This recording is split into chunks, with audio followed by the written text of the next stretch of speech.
ഓപ്പോയുടെ F29 Pro Plus എന്ന പുതിയൊരു smart phone Indian മാർക്കറ്റിൽ ലോഞ്ച് ചെയ്യാൻ പോകുന്നുണ്ട്. ഈ ഒരു ഫോണിന്റെ ഫീച്ചേഴ്സിനെ പറ്റിയിട്ടുള്ള പല കാര്യങ്ങളും ഇപ്പം അറിയാൻ കഴിഞ്ഞിട്ടുണ്ട്. ഈ ഒരു വീഡിയോയിൽ നമ്മൾ നോക്കാൻ പോകുന്നത് F29 Pro Plus എന്നുള്ള സ്മാർട്ട് ഫോണിനെ പറ്റിയിട്ടാണ്. നമ്മൾ ആദ്യം ഫീച്ചേഴ്സും കാര്യങ്ങളൊക്കെ നോക്കുകയാണെന്നുണ്ടെങ്കിൽ ഡിസ്പ്ലേയുടെ കാര്യത്തിൽ F29 Pro Plusൽ 6.8 full HD+ display ആയിരിക്കും വരിക. അമോലെഡ് ഡിസ്പ്ലേയും കാര്യങ്ങളൊക്കെ ഇതിൽ വരും. പിന്നെ പഞ്ചോൾ ഡിസൈൻ വരുന്നതായിരിക്കും. പഞ്ചോൾ വരിക ടോപ്പ് സെൻറ്റർ ഭാഗത്തായിട്ടായിരിക്കും. 120 ഹെർട്സിന്റെ റിഫ്രഷ് റേറ്റും കാര്യങ്ങളൊക്കെ ഇതിൽ സപ്പോർട്ട് ചെയ്യും. പിന്നെ പീക്ക് ബ്രൈറ്റ്നസ് വരിക 1200 നിറ്റ്സ് ആയിരിക്കും. 2160 ഹെർട്സിന്റെ PWM ഡിമ്മിംഗ് എന്നുള്ള ഫീച്ചറും കാര്യങ്ങളൊക്കെ ഇതിൽ സപ്പോർട്ട് ചെയ്യുന്നതായിരിക്കും. പിന്നെ ഫോണിന്റെ ഫ്രണ്ടിൽ ഗൊറില്ല ഗ്ലാസ് വിക്ടസ് 2ന്റെ പ്രൊട്ടക്ഷൻ വരുന്നതായിരിക്കും. വളരെ മികച്ചൊരു പ്രൊട്ടക്ഷൻ ഫോണിന്റെ ഫ്രണ്ടിൽ വരുന്നതായിരിക്കും. ഇപ്പം പഴയ വെർഷനിലും ഇതുപോലെ ഗൊറില്ല ഗ്ലാസ് വിക്ടസ് 2ന്റെ പ്രൊട്ടക്ഷൻ വന്നിട്ടുണ്ടായിരുന്നു. അതായത് F27 Pro Plus എന്നുള്ള സ്മാർട്ട് ഫോണിൽ ആ ഒരു ഫോണും അത്യാവശ്യം നല്ല ബിൽഡ് ക്വാളിറ്റി വേണ്ടി വരുന്ന ഒരു സ്മാർട്ട് ഫോൺ ആയിരുന്നു.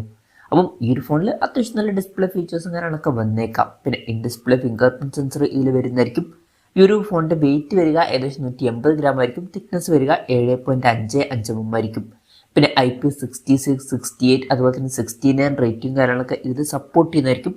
അപ്പം മികച്ച IP റേറ്റിംഗ് കാര്യങ്ങളൊക്കെ ഈ ഫോണിൽ വരും. അപ്പം ഈ ഫോൺ വാട്ടർ റെസിസ്റ്റൻറ്റും അതുപോലെ തന്നെ ടെസ്റ്റ് റെസിസ്റ്റൻറ്റും ആയിരിക്കും. പിന്നെ 360 ഡിഗ്രി ഡ്രോപ്പ് റെസിസ്റ്റൻസും കാര്യങ്ങളൊക്കെ ഇതിൽ വരുന്നതായിരിക്കും. MIL STD 810Hന്റെ സർട്ടിഫിക്കേഷനൊക്കെ ഇതിൽ വരും. അപ്പം അത്യാവശ്യം നല്ല ബിൽഡ് ക്വാളിറ്റി ആയിട്ടായിരിക്കും ഈ ഒരു സ്മാർട്ട് ഫോൺ വരിക. പഴയ വെർഷൻ്റെയും ഹൈലൈറ്റ് ആയിട്ടുള്ള ഫീച്ചർ എന്ന് പറയുന്നത് ഇതുപോലുള്ള ബിൽഡ് ക്വാളിറ്റിക്ക് ലഭിക്കുന്ന സർട്ടിഫിക്കേഷനും കാര്യങ്ങളൊക്കെ ആയിരുന്നു. പിന്നെ പ്രോസസ്സറിൻ്റെ കാര്യത്തിലോട്ട് വരികയാണെന്നുണ്ടെങ്കിൽ MediaTek Dimensity 7300 എന്നുള്ള പ്രോസസ്സറുമായിട്ടായിരിക്കും ഈ ഒരു സ്മാർട്ട് ഫോൺ വരിക. അപ്പം F27 Pro Plusൽ MediaTek Dimensity 7050 എന്ന പ്രോസസ്സറാണ് വന്നിട്ടുള്ളത്. അപ്പം അതിൽ നിന്ന് ഇതൊരു അപ്ഗ്രേഡ് തന്നെയായിരിക്കും. പിന്നെ 5G സപ്പോർട്ടും കാര്യങ്ങളൊക്കെ ഇതിൽ വരുന്നതായിരിക്കും. LPDDR4Xന്റെ റാമും UFS 3.1 സ്റ്റോറേജ് ടൈപ്പും കാര്യങ്ങളൊക്കെ ഇതിൽ വരും.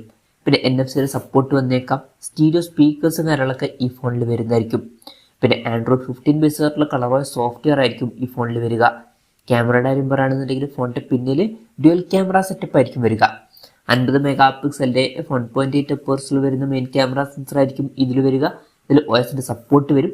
പിന്നെ 2 മെഗാ പിക്സൽ ഒരു മോണോക്രോം ലെൻസും ഇതിൽ വരുന്നതായിരിക്കും. അപ്പം ഇതിൽ അൾട്രാ വൈഡ് ആംഗിൾ ലെൻസ് ഒന്നും വരാൻ ചാൻസ് ഇല്ല. പഴയ വെർഷനിലും അങ്ങനെയൊക്കെ തന്നെയായിരുന്നു. പിന്നെ ഫ്രണ്ടിൽ 16 മെഗാ പിക്സലിൻ്റെ f2.4 എപ്പേഴ്സിൽ വരുന്ന സെൽഫി ക്യാമറയും കാര്യങ്ങളൊക്കെ വന്നേക്കാം. അപ്പം അത്ര മികച്ച ക്യാമറ സ്പെസിഫിക്കേഷൻ വന്നോളണം എന്നില്ല. തരക്കേടില്ലാത്തൊരു ക്യാമറ സ്പെസിഫിക്കേഷൻ എന്ന് പറയാവുന്നതാണ്. പിന്നെ ബാറ്ററിയുടെ കാര്യത്തിൽ 6000 mAhന്റെ ബാറ്ററി വരുന്നതായിരിക്കും. അപ്പോൾ നല്ലൊരു ബാറ്ററി കപ്പാസിറ്റി ഇതിൽ വരും. പഴയ വെർഷനിൽ 5000 mAhന്റെ ബാറ്ററി എന്ന് വന്നിട്ടായിരുന്നത്. അപ്പം അത് വെച്ച് നോക്കുമ്പോൾ ഒരു അപ്ഗ്രേഡ് ആണ്. 80 വാട്ടിൻ്റെ ഫാസ്റ്റ് ചാർജ് സപ്പോർട്ട് വരുന്നതായിരിക്കും. പഴയ വെർഷനിൽ 60 വാട്ടിൻ്റെ ഫാസ്റ്റ് ചാർജ് സപ്പോർട്ടാണ് വന്നിട്ടുള്ളത്. അപ്പം അതും ഒരു അപ്ഗ്രേഡ് ആയിരിക്കും.